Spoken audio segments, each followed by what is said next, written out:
It is that time again. Thursday morning in Las Vegas. I don't care if it's round 8, 9, 10. Don't get your head in a spin. We're going to give you all the latest and greatest insider wisdom, knowledge, and expertise from Tommy Joe Lucian, Kendra Santos. It is the No Spin Rodeo Rally. Good morning, F43. Good morning, No Spinners. What you doing out there this morning? If you're in Vegas, you're probably trying to get an IV or wake up and come back to life because you probably stayed out too late last night. We are here at Cowboy Commons, right at the entry of the greatest Western shopping experience in the world, really. And you can get a mattress and a massage chair and some kind of cream that's supposed to keep hemorrhoids away for like 12 years, if you need that. Good morning.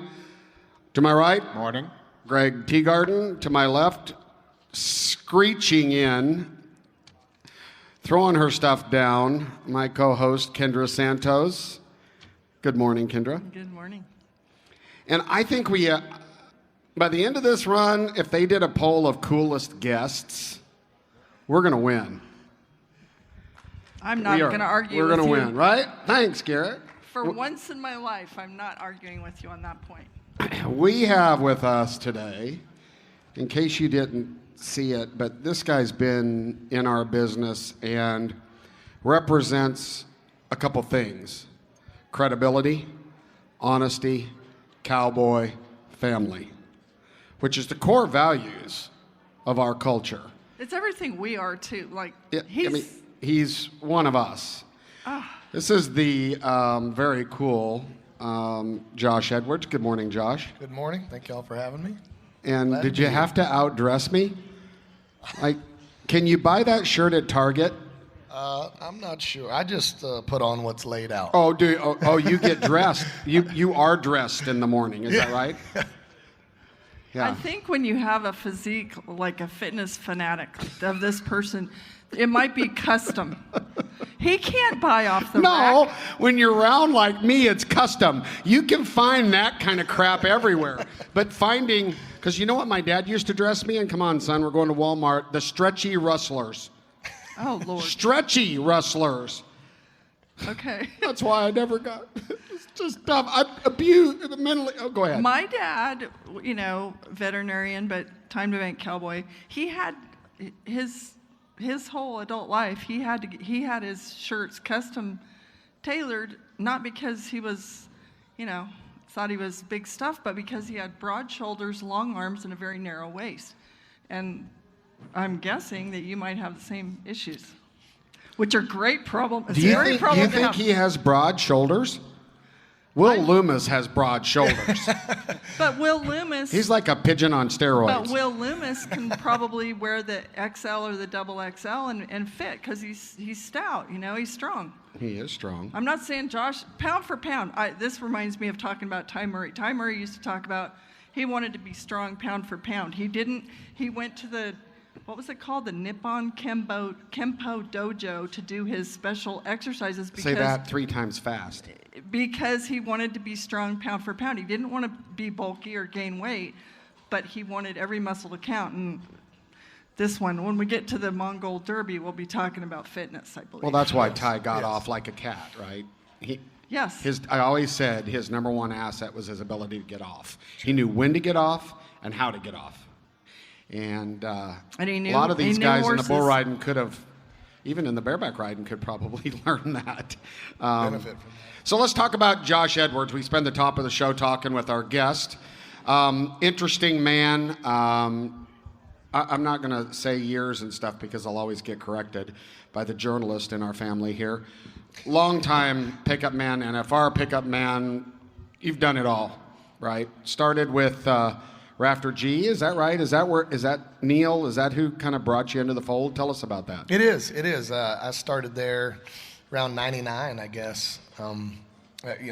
By trade, I was a timed event guy, calf roper and team roper, Great. trips and steers. 2 of them today. And it just I would enter the rodeo there. They had the weekly series from April to September, so I roped calves there, and But I heard you were chasing your wife. was dating the girl that was the timer. I'm guilty of that. That was a reason to enter that rodeo every week.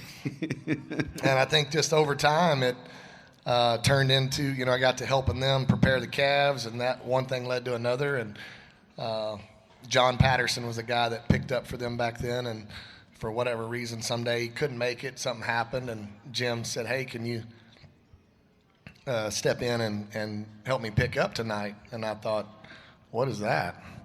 I thought the only reason they bucked horses was just to get the time event guys a chance to swap horses for your next event. So Sure, that's what I think too.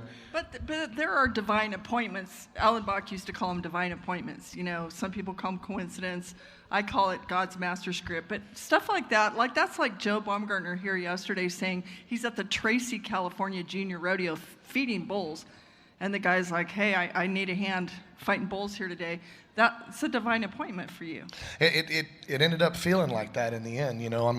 Once I did it, it kind of hit me like that was the greatest thing I'd done in rodeo. I loved roping calves, and growing up, my dream was always to, make the NFR or a world championship in the calf roping, and immediately that changed. At that moment, I thought, this is a culmination of everything I love about what I grew up doing, riding colts, moving cattle, stock, all the things, and I got to put it together all in one event or one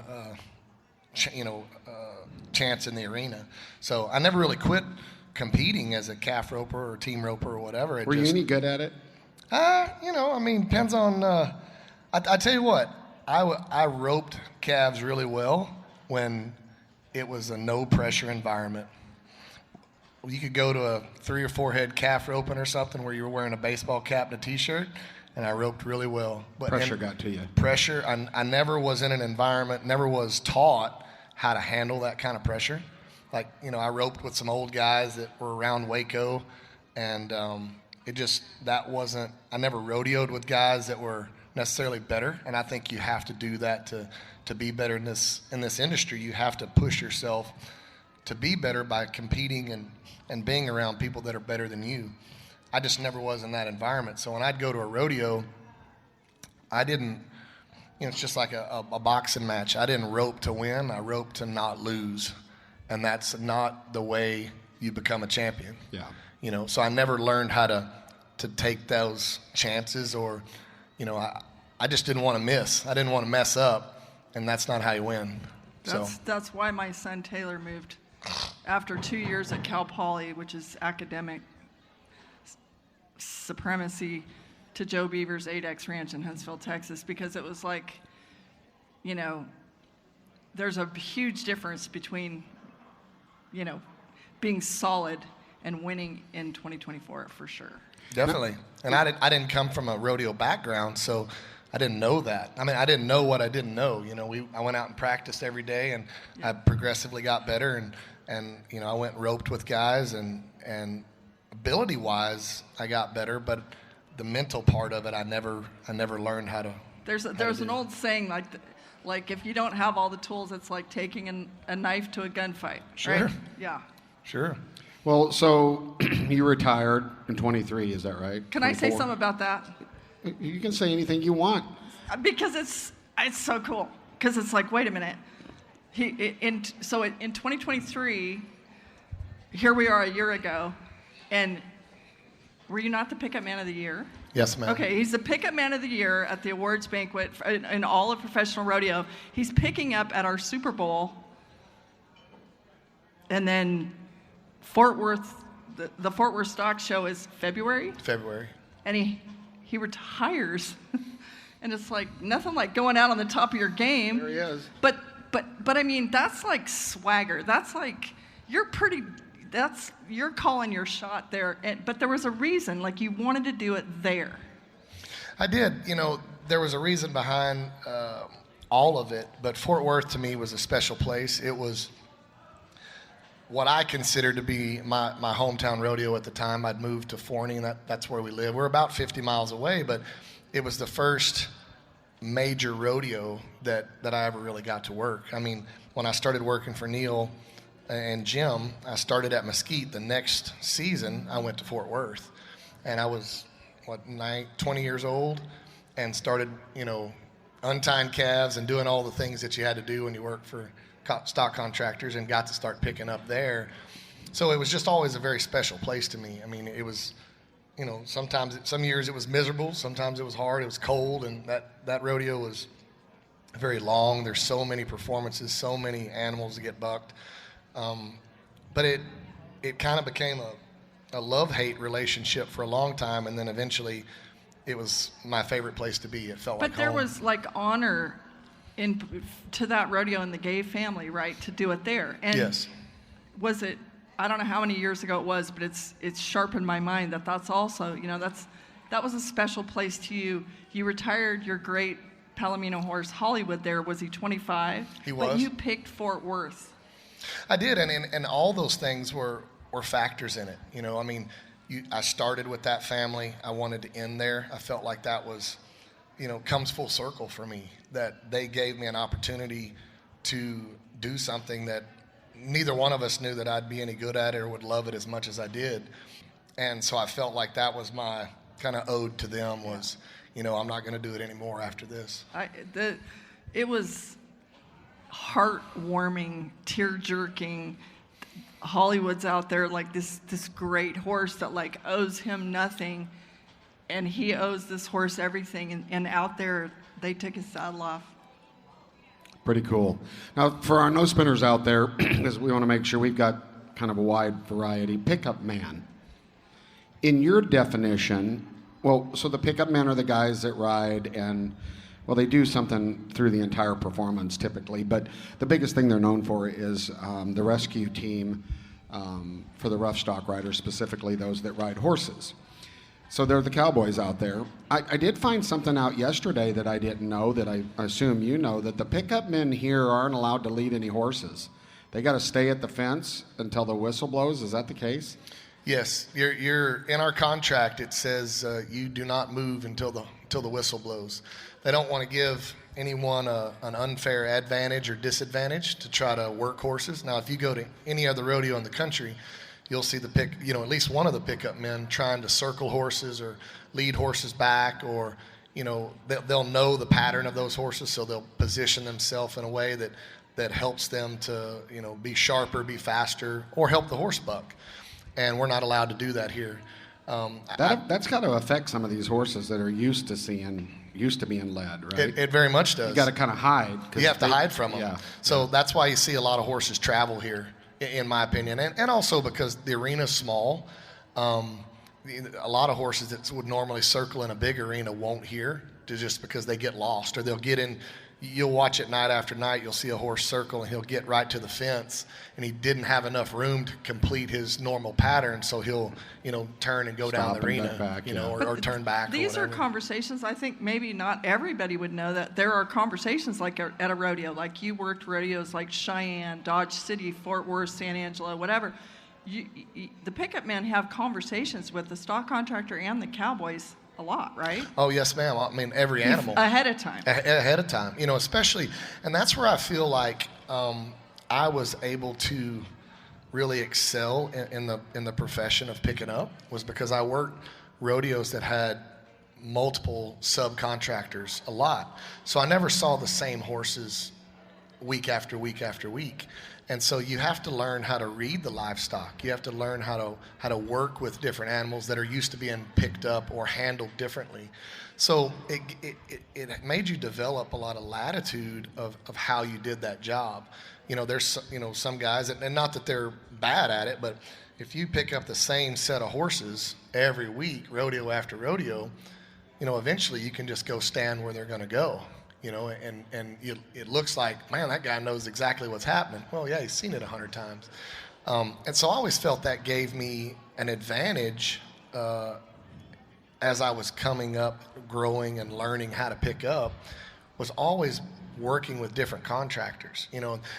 One thing that I did differently you know, you see a lot of pickup men that work for a rodeo company.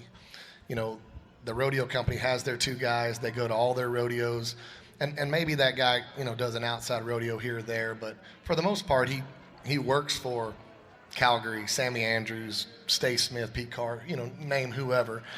Well, I never really did that. Once I started with Jim and Neil at Mesquite, when that started to change, I kind of went out on my own, but I was more of a hired gun. I was never anybody's number one guy. I was always there.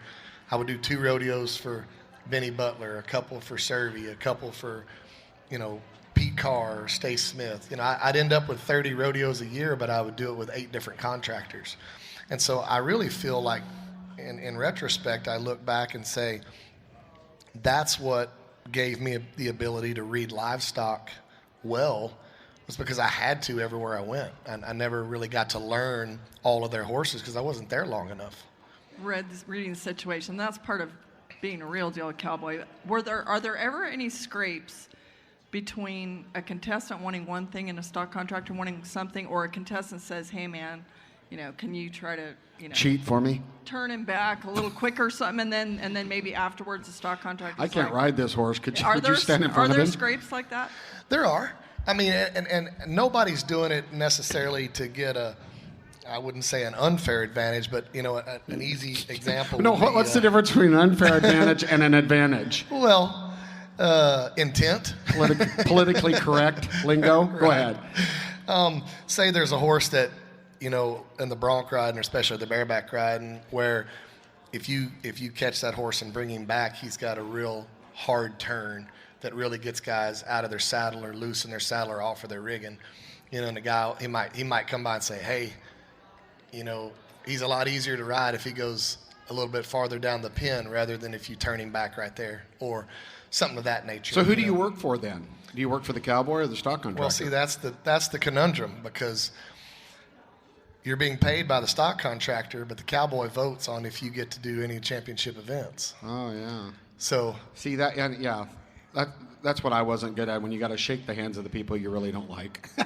So it is difficult, you know. I mean, you're being paid by the guy, and so in essence, you know, you're working for both at the same time. You're trying to take care of this guy and make sure he gets to the next rodeo, gets sit down off of that horse safely, and can, you know, that's his profession, and yours is to be a professional as well. At the same time, the stock contractor is hiring you to, you know, we got more cowboys, take care of my horse. There's a $100,000 horse there I need you to take care of. So, you know, that's not a gray area. You just had to do both, and you had to figure out a way to do both. I would love to hear about your decision to go out on top, the king in your prime. Like, why did you do that? You know, for me, I have I guess a different mentality than a lot of people, and especially maybe pro athletes or anything like that. I'm a goal-oriented kind of person, and for me, I set goals, you know, when I was a kid, that this is the thing I wanted to do. Now, those changed a little bit, because originally I wanted to rope calves at the NFR. I never imagined growing up that I would ever, didn't even know what a pickup man was, much less be at the NFR, much less be the pickup man of the year. But I'm also not the kind of person that feels like repeating goals is a way to grow. And I know that it sounds counterproductive, I guess, for rodeo, because every year is a different year. And so whether we like it or not, we're judged on how many times we won a world championship, how many times we qualified to the NFR. But for me personally, that was not a factor in why I did what I did. I love to pick up. I still love to pick up. There's a part of me that wishes I was still picking up some days. But the merry-go-round of our industry, it can be hard to overcome. And I've seen, and everybody at this table has seen, you know, guys that have been very successful in this industry and then had to abruptly stop, be it injury or whatever their case was. and it's very hard to compartmentalize that or mentally deal with that loss when you've done something your whole life and it gets taken away from you. So for me, you combine those two things, and I said I always wanted to control how I left. I want to control how I leave everything, and not because I'm a control freak, but because of the fact that I don't want to have any regrets of how I performed or how I left an industry. And so I had always said, when I went to the NFR in 2014, and I always wanted to go back because internally you want to make sure you're not a one-hit wonder, so, and it took me 9 years to get back. Some of it's because of the question you asked a while ago, do I work for the contractors or do I work for the Cowboys? And that's a difficult, blurred line sometimes. But when I did get the opportunity, to go back, I knew that would be the last time I picked up, because, it's funny. I think I've told you this before. We talked about it. I watched, Peyton Manning retire, and thought, what better way to leave your mark on the industry than to be the best, in a given year and walk away. Well, Ty Murray and Trevor Brazil, to me, are my classic examples of here. And they had peace, and it was done. And there are a lot of people who can't take it, and they either really struggle afterwards because that was their whole identity. I mean, what you were saying about, to me, I admire that I know you have a diverse, business portfolio, and you're a big thinker, a world thinker. Not only, rodeo is a relatively small world in the big world, but the perspective of you knowing. I mean, I watched yesterday, Stetson Wright and Kai Hamilton won world titles here last year. Guess what? I watched them walk through a lot of people, and nobody stopped them for an autograph. Now, I'm not saying they haven't been stopped for autographs, but I'm saying if you're really in touch with the real big world, you're, as Tuff Hedeman used to say, don't believe your own press. Like, don't get too wrapped up in your whole identity as a human being is whether or not you want a gold buckle this year or a pickup man of the year, right? Or 10. Right. Yeah, and that's exactly. Because you can be very disappointed when it's over. You can be. I mean, and I've seen guys, whether it's contestants or contract personnel, chase these buckles for years and years and years, and thinking that that's going to fulfill them. And honestly, after the first one, I drove 21 hours home, and I realized I didn't really feel any different. And I knew that, okay, I can't let, or I don't want to let, one aspect of my life define who I am as a person. Not only for the outside world, but for myself, because I feel like you could get trapped in that, and one day it's going to be over, and then who are you? I don't want to be just Josh Edwards, the pickup man, and it's funny, and I know you're going to go into the Mongol Derby race, so I don't want to skip ahead, but it's worth noting, even out here at the NFR this year, I picked up the NFR last year. I was the pickup man of the year. I've had 100 people stop me and ask me about the Mongol Derby. Nobody even remembers, for the most part, unless you're just a fan of contract personnel, who picked up the rodeo, who won the award. Those are things that are for you personally, and you never lose those, and they mean so much to you. But in 3 years from now, nobody will know who picked up the NFR. Well, and the thing that I've noticed too is nobody does, and I've never in my whole life thought about, gee, if I do this or that, I could win an award. Never. That's never. I know it's never been your motivation. No, the timing of your decision to make a twist also, I believe, has to do with you and Christy having a couple of boys, Blevin and Brennan, who are. It was time to maybe turn a focus inside your family, right? Most definitely, and I think every person in this industry struggles with that, that balance, because it requires so much time and energy and financial support and mental support to be successful in this industry. And it's really hard to get all that back. You know, that's what everybody's chasing with gold buckles or, you know, I mean, the contestants, obviously they can make a very good living. Contract personnel, you know, if anybody doesn't know, don't make a very good living doing this. So announcers do. Some do of they them not? do. What? You're again, weigh in. Yeah, Don't some of them announcers do. make a lot of money? I'm going to plead the fifth on this. I will say this. Announcers make good money, but pickup men should make more than us. That's what I'm going to say. And bullfighters appreciate have that. to be put in the same category, right? Sure. So, you know, with that being said, it's a passion, and I actually kind of forgot what the boys. Sorry, I couldn't forget them. So you have to work on that balance of life, and I think, you know, I know for myself and probably a lot of people out there, I didn't balance that very well in the beginning because I was, like I said earlier, so goal focused, and I always thought, okay, well, when I reach this goal, everything will be different, everything will change, I'll have this fulfillment, and it wasn't like that. And so it really made me realize, I tell people this, you know, when I talk about this sometimes, you know, the boys used to, and everybody's kids, when you're leaving for a month or two, you know, your kids are crying and, no, Dad, don't go. And they said, didn't that bother you? And I said, it didn't, because it was compartmentalized, that I was focused on what I was doing. And I knew at some point I would be able to go back and explain to them why, you know, and how, and instill that same kind of drive in them. What bothered me was when they quit crying. When I would go to leave for a month and I'd say, hey guys, I'm leaving, and they went, Peace out, brother. see ya. And that's when I realized, oh shit, we got a problem. Yeah.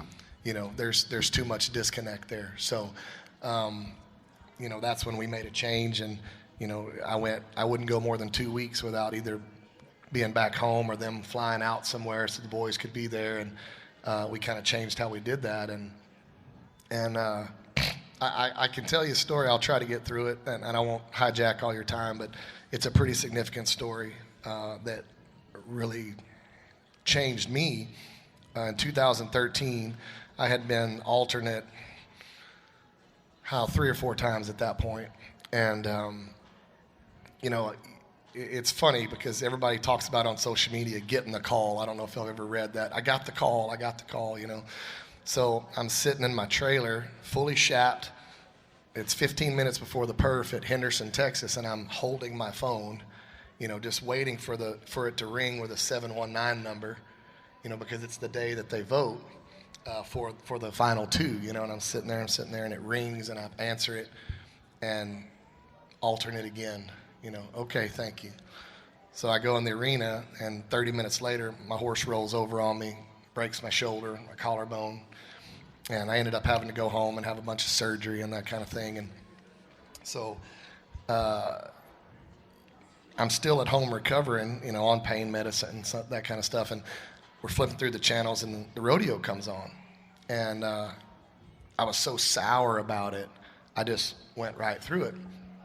And my boys were like, oh, let's watch the rodeo. And I'm like, I'm not watching that. I don't want to see it. And they, you know, they begged, and I was, okay, we'll watch one event, and when it's over, we're changing it. Okay. So I go back, and it's the bareback riding. We watch the bareback riding, and it's over, and I change the channel. And I look up, and my older son, who's 6 at the time, Blevin, he was, you know, kind of teary-eyed and starting to cry a little bit. And I said, hey, man, what's wrong? And he said, oh, I just really wanted you to be at the NFR and picking up. And I thought, well, here's that dad moment where you say, well, man, you know, life isn't always the way you think it is, and you give it 110%, you do your best, and all the dad cliche stuff. Yeah. And as a 6-year-old, he looked at me and said, no, it's not that. I just know you won't come home until you get it. And it changed my life. Yes. Yeah. We can all relate to that. We can all relate all 3 to of that. us have 2 boys, and Yeah, we can all relate to that. Yeah. So you started out, because we want to get into the race, and then Yeah, we'll go get ahead. into the deal. So you started out saying that you were just kind of middle of the road calf roper, because you didn't have this mentality of when. I'll call BS on that. Maybe in the calf roping, but in life, with your business prowess, all of the stuff that you did and have done and probably will do, that ain't right. We both know it. You've got to drive. You've got to drive to win. And so we're going to talk about this race, and I'm going to let you or Kendra, get the details. You did this. You retired in Fort Worth, and then you started prepping for the race. I would love to say a little bit about it, and I would love to put a little PS in there so that people don't come back at me like, oh, I caught you, you blew it. He did officially retire in Fort Worth, but because he had already given his word to the American, after Fort Worth, he did go ahead and fulfill that handshake, correct? Yes, ma'am. Right? So to be clear, that's a small detail. The man kept his word. The Mongol Derby, okay, it's an equestrian endurance race, 1,000 kilometers, which is how many miles?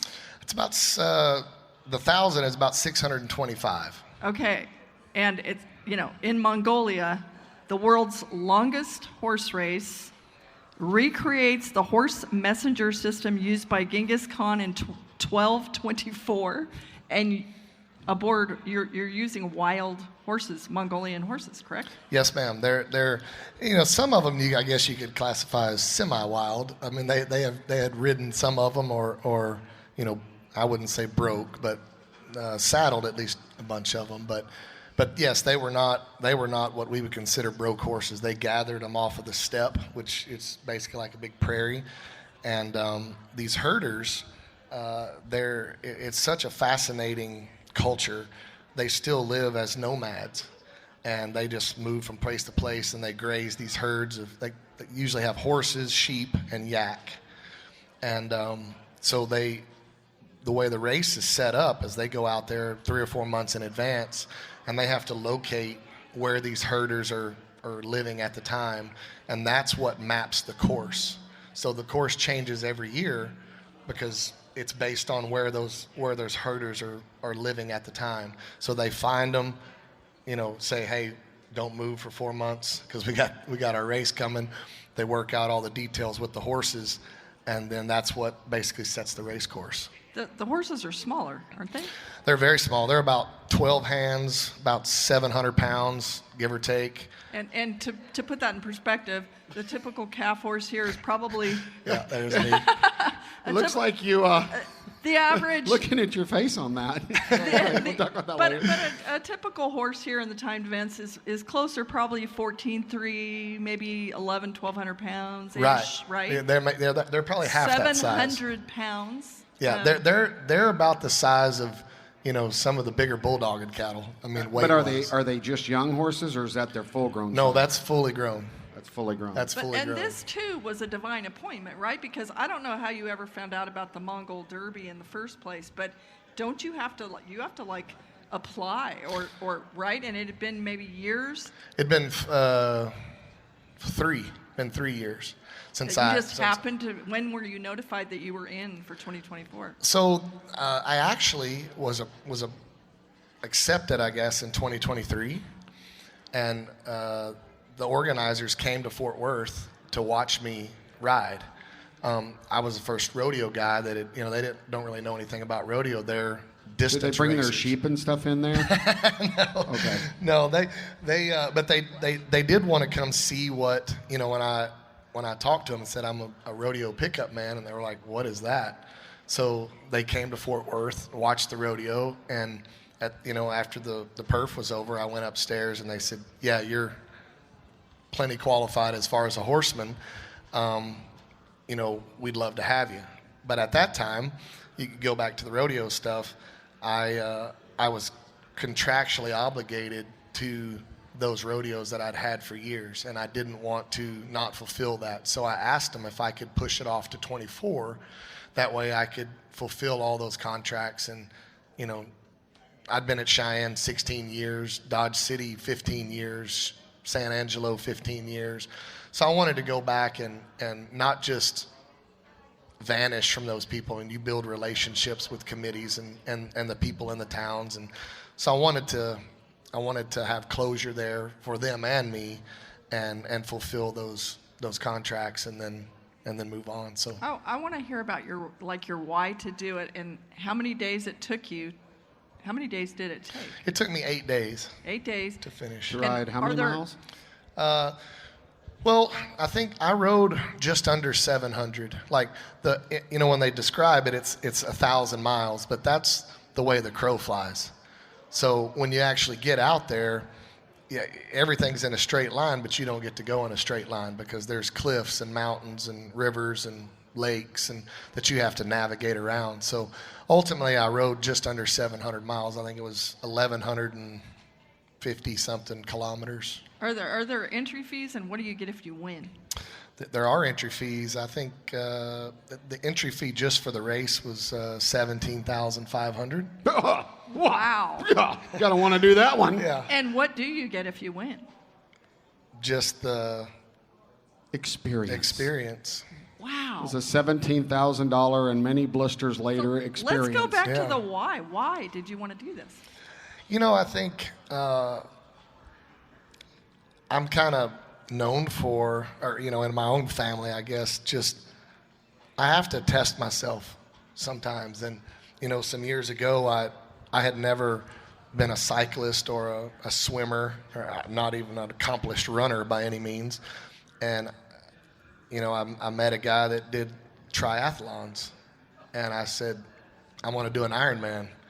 And the guy was like, well, why don't you start with maybe a half marathon and see if you can figure that out. But that's really not how I do things either. So, I trained for 9 months and went and did an Ironman triathlon, and I actually went to Cancun, Cozumel.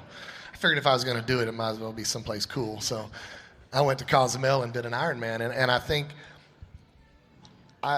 every day, and it goes back to what you said, Tommy Joe, I think I didn't have that when I was younger. I didn't have that mental fortitude. And so I think I knew that was a shortcoming maybe that I just never developed.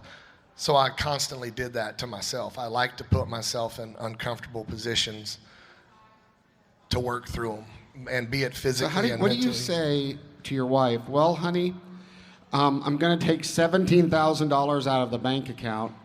I'm going to go get on green horses and ride through camels and sheep for 700 miles. What you think?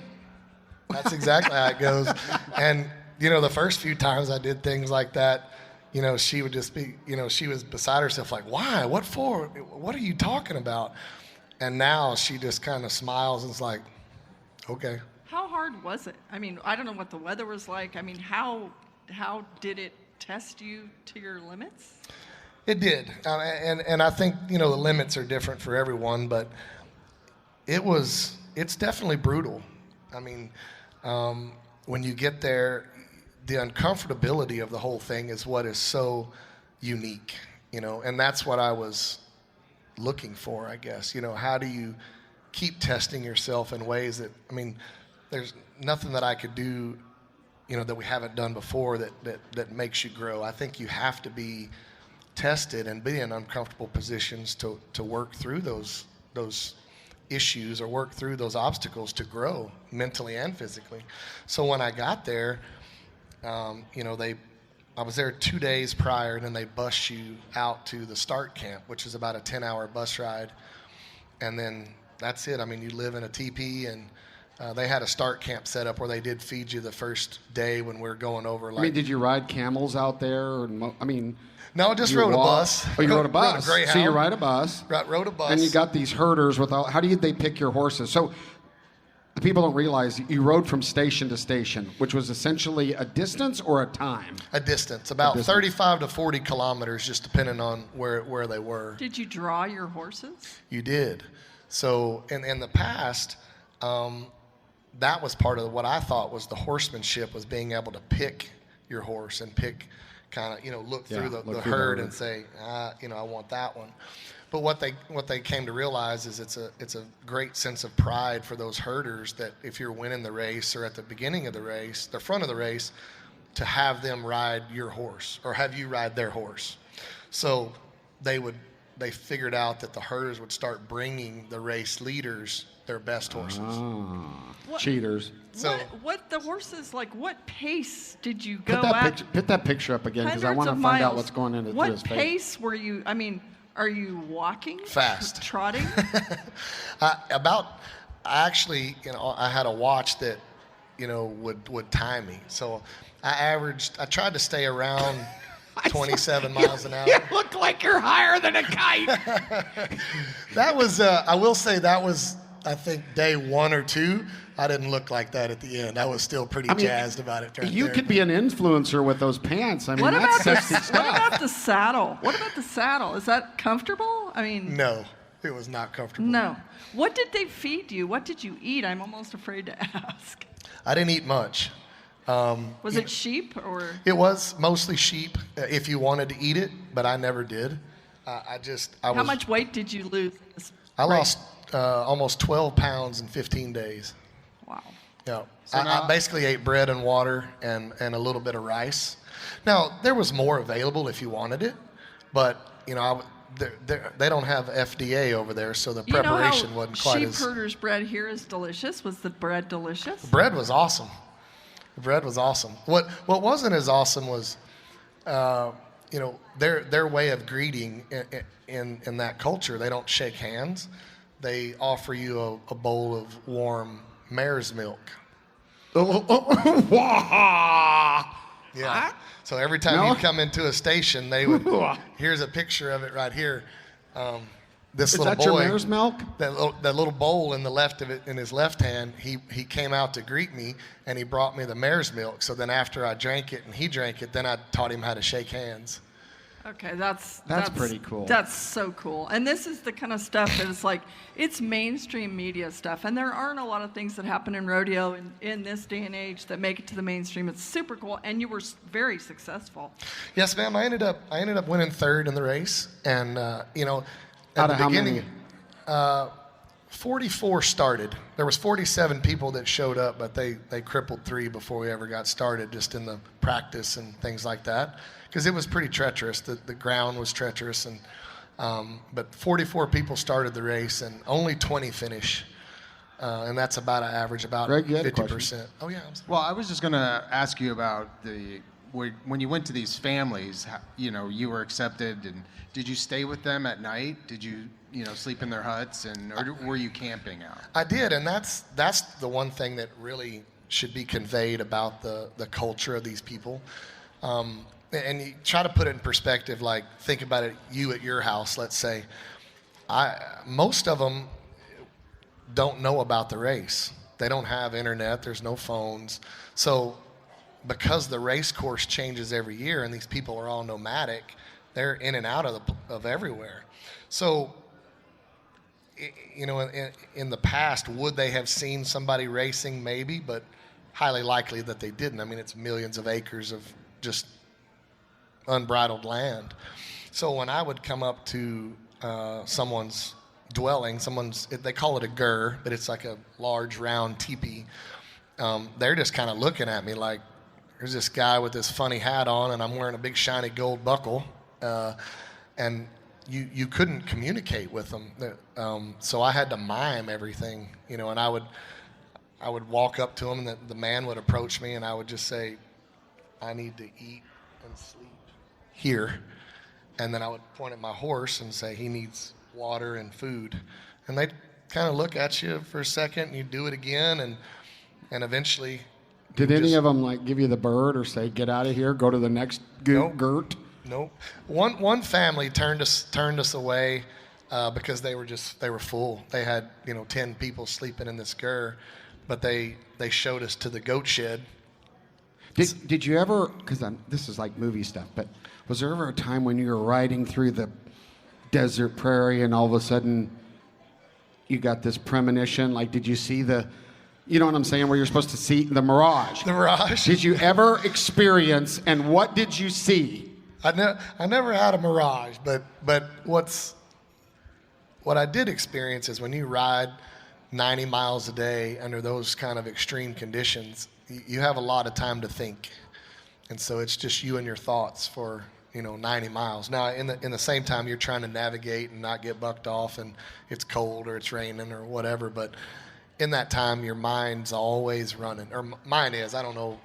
I can't speak for everybody, but that's part of it. That happens when I weed eat, which is very strenuous, exactly. too. I mean, that's not easy to do. But that was part of the Mongolian journey rider. for me, was where do I go where I can be totally disconnected from the world for 15 days. I had no contact with, other than the race organizers, nothing that was at home going on in my life. I was totally disconnected from everything, and I got to focus on one singular goal. And it was very awakening, I guess, A single challenge. Just one single can challenge. Can I do this? Would you have any desire to ever do it again? No. And it's not because it was too hard or too Wiener. brutal. No. It's actually If I did it once, a little I'd do it more twice. philosophical. It's the whole experience was so profound. Going back would just tarnish that, because it would not be the first experience again. You would never see it the same way. Your perception wouldn't be the same way. I would know what to expect. And I think not knowing what to expect and I wouldn't be uncomfortable the second time, because I would know, well, here's what I'm going to do here. I'm going to stay with this family. I'm going to mime this. I didn't know that when I did it the first time. It's very uncomfortable. Like when you were asking about staying with the people, you still couldn't communicate. So once they took care of the horse, the woman of the house would take you inside. You shared the milk, and then anything they had, they would give you, food-wise. But did they sit on one side of the girt and just stare at you for 24 hours? Yes. That's what I figured. I figured they all just sat in their corner like, yes. They sat over there, and for 12 hours, they sat over there. I sat over here. You couldn't talk. You just, it was so uncomfortable, but yet so refreshing, Yeah. How did it change you? It changed me a lot. On day 6 of the race is when I really fell out of the contention for first. I just drew a bad horse. I had to go through some mountains, and the horse just quit. I mean, and just a bad draw. I give Chet Johnson a hard time, because everybody knows his 2 years ago on the panel, he said, inferior stock. And I said, I got back and I went to a meeting with Chet, and I said, well, inferior stock's not just rodeo, Chet. It's life. yeah. But that's what I really realized is life is, it didn't matter how much you trained for it.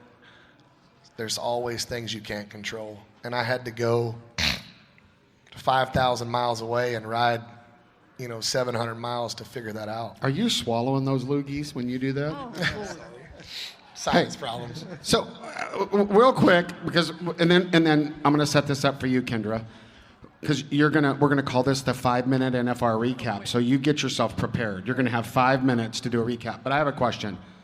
What the heck could be on your bucket list now? Is there a bucket list thing? Oh, there is, and that's the beauty of it, is it's undefined. I'll find something. Something will pop up. Somebody will send me something. Maybe it's the Iditarod. Who knows? Have you ever rode a mammoth?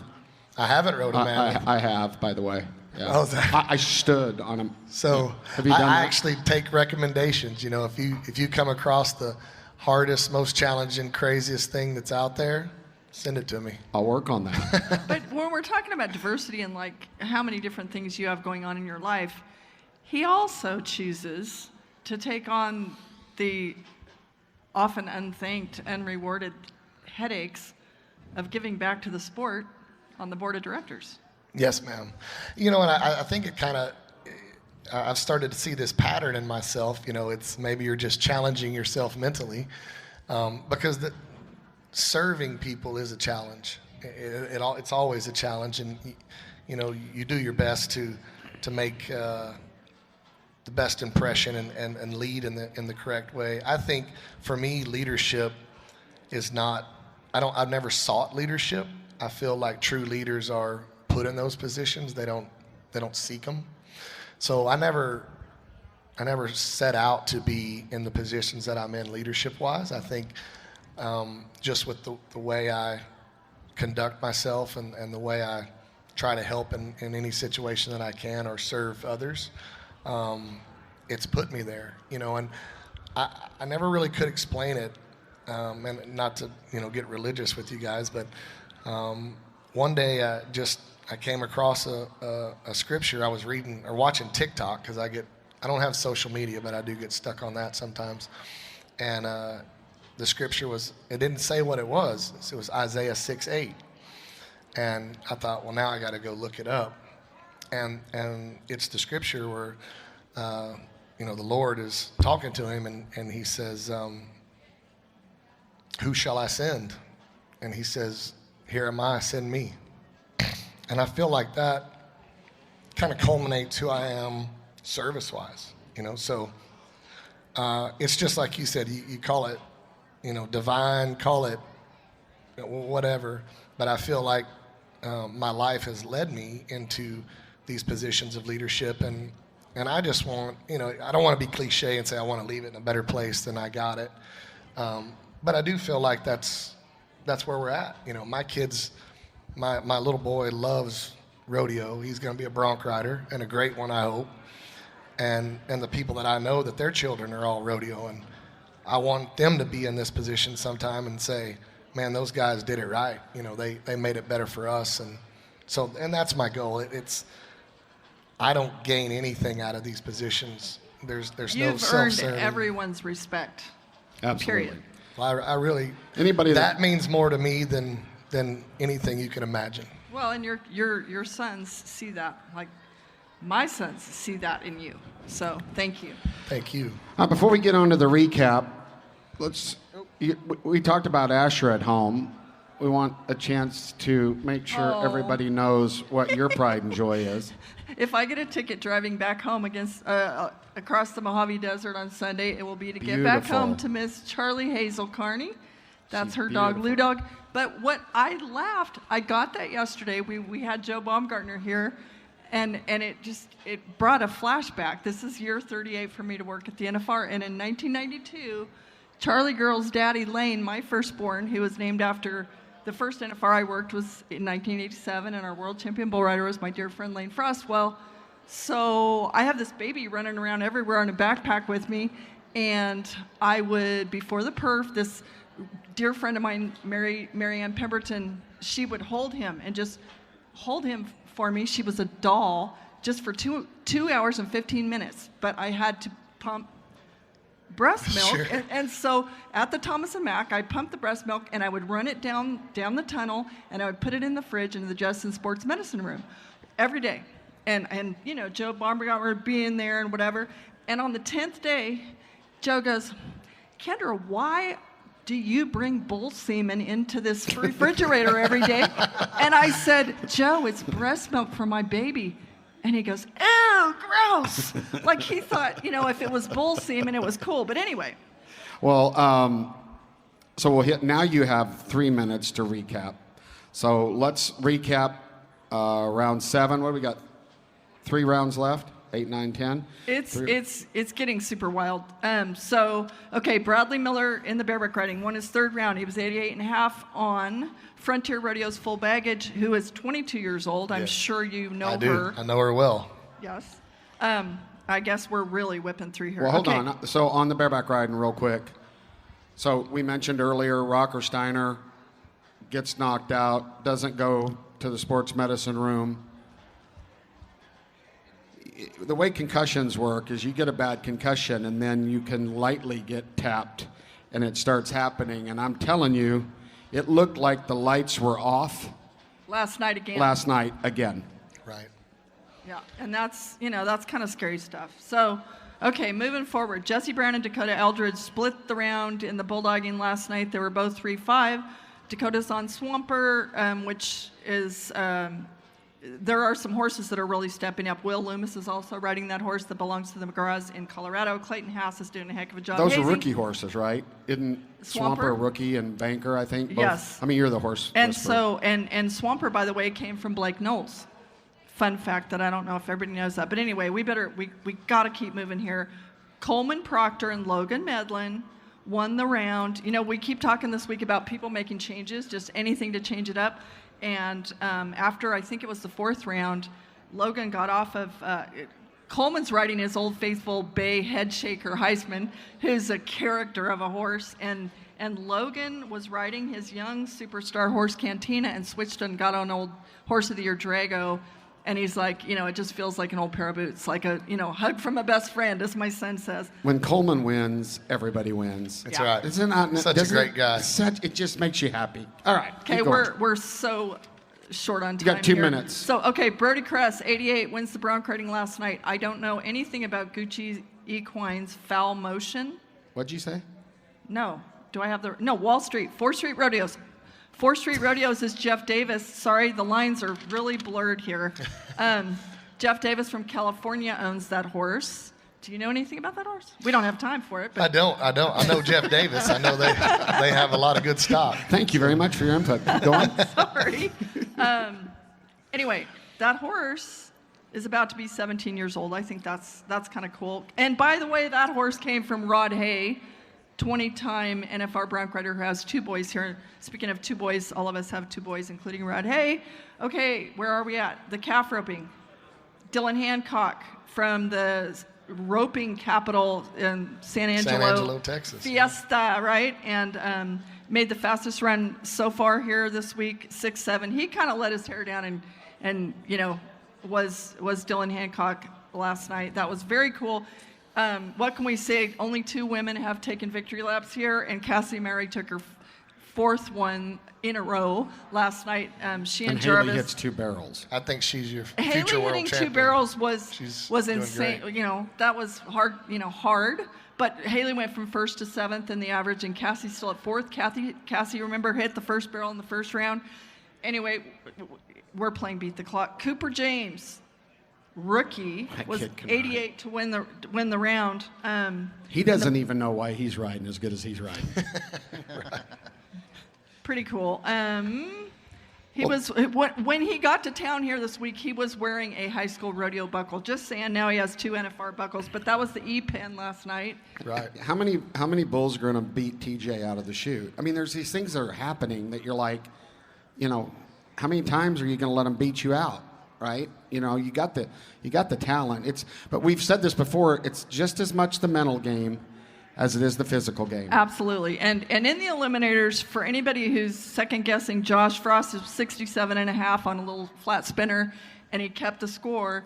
He's that was a no-brainer, and he's done that before where people criticized him here for not taking any 1A pile. That's right. And if he's on course, if he just keeps staying on, he is ipso facto your NFR champ and your world champ. And your world champ. Yeah. Yes. Yeah, that's cool. Well, that's our NFR recap. Hey, we want to remind all you people, play Pro Fantasy daily. You know, remember, you can jump on there and play it. Just because you do the big rounds with your leagues and stuff, you get a discount.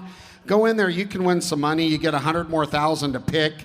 It's really fun. It's not hard. It's engaging. Are you in the tattoo league? I ask everybody. Pro Fantasy Tattoo League? I don't think so, no, sir. Oh, well, why aren't you? How's it going for you? Well, I'm sitting 6th. Metters is winning. You're at 10th, so you are coming up. You went from like 26th to 10th. Okay, I'm 10th, and my dear bull rider hasn't made the whistle yet. I'm hoping for I think him. I'd be scared of the tattoo. That's why I'm not in the tattoo league. She should be, because I've got it picked out. She's not going to like it too much. It's an ugly piranha fish, and the placement is what scares me. Go ahead. I told you we'll place it where it won't sag. Okay. Hey, everybody. Thank you for joining us. This has been No Spin Rodeo. Thank you to Greg, Kendra. We appreciate everybody for being having here me. today. Come back. We're on Ride Pass, Cowboy Channel Plus app, and on all your podcast platforms. Until tomorrow, be blessed, be safe, love the ones you love. Catch you later.